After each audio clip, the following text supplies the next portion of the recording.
pagi atau siang atau sore atau malam. Ya, seperti biasa, selamat datang di channel Bukan Scientist. Kali ini kita akan bahas soal fisika ya. Jadi di fisika itu kan ada banyak sekali gaya ya. Nah, ada salah satu gaya yang bekerja di air gitu. Jadi kalau ada benda yang misalkan masuk ke dalam air, nah ini bayangin ya, ini air. Nah, kalau ada benda masuk ke dalam air, maka si benda ada sebuah gaya yang bekerja pada benda yang arahnya itu berlawanan dengan gaya beratnya. Jadi kalau gaya beratnya itu kan ya ke bawah gitu, ditarik oleh gravitasi. Nah, tapi ada gaya yang arahnya itu berlawanan, yaitu arahnya itu ke atas. Nah, kita mau bahas gaya ini. Ini disebut gaya, ayo ada yang tahu gaya apa? Di Indonesia itu disebut sebagai gaya apung ya. Nah, tapi kalau bahasa fisikanya buoyancy, gaya buoyancy. Nah, bentar, ini bukannya nulisnya. Ya, coba cek sendiri ya benar atau enggak nulisnya kayak gini. Nah, di sini sebenarnya ada pelajaran yang keren banget lah ya. Pelajaran buat ngebentuk suatu mindset, suatu pola pikir gitu ya. Yakni ketika kita terjatuh. Bukan jatuh secara fisik maksudnya. Ya, secara fisik juga termasuk sih. Ya, khususnya ketika kita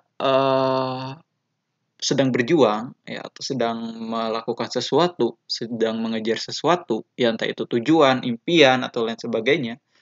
Dan mungkin dalam perjalanannya kita terjatuh ya, mengalami hambatan, rintangan sehingga down gitu ya. Dan ketika down itu kadang ya sulit untuk bangkit gitu. Tapi ya sebenarnya kita bisa membentuk suatu pola pikir seperti gaya buoyancy ini. Nah, gaya buoyancy ini ya ini akan terjadi pada benda-benda yang masuk ke dalam air. Jadi benda apapun kita dalam air sebenarnya ada gaya dorongan ke arah berlawanan yang membuat si benda itu akan ke permukaan lagi gitu. Ya, tapi ya tentu ada kriteria-kriterianya gitu ya. Seperti massa jenis bendanya itu sendiri. Nah, tapi ya inilah yang bisa kita pelajari ya, bahwa ketika kita sedang terjatuh, ketika kita sedang down, ingatlah akan gaya buoyancy gitu. Bahwa kita sebenarnya akan apa ya, secara otomatis bayangkan aja kita secara otomatis itu akan kembali lagi ke atas gitu, akan kembali ke kondisi normal, bahkan bisa jadi terangkat lebih tinggi dari posisi di awal gitu. Nah, ya sehingga ini ketika kita mengadopsi cara berpikir ini harapannya kita jadi lebih optimis gitu, lebih berani menghadapi tantangan, rintangan karena ketika terjatuh sekalipun ya kita optimis bahwa tenang saja kita akan kembali lagi ke atas ya. Nah, seperti gaya buoyancy karena benda yang setelah terjatuh ke bawah dalam kasus ini ke dalam air terus kembali lagi ke atas itu hal yang alamiah gitu ya, hal yang natural.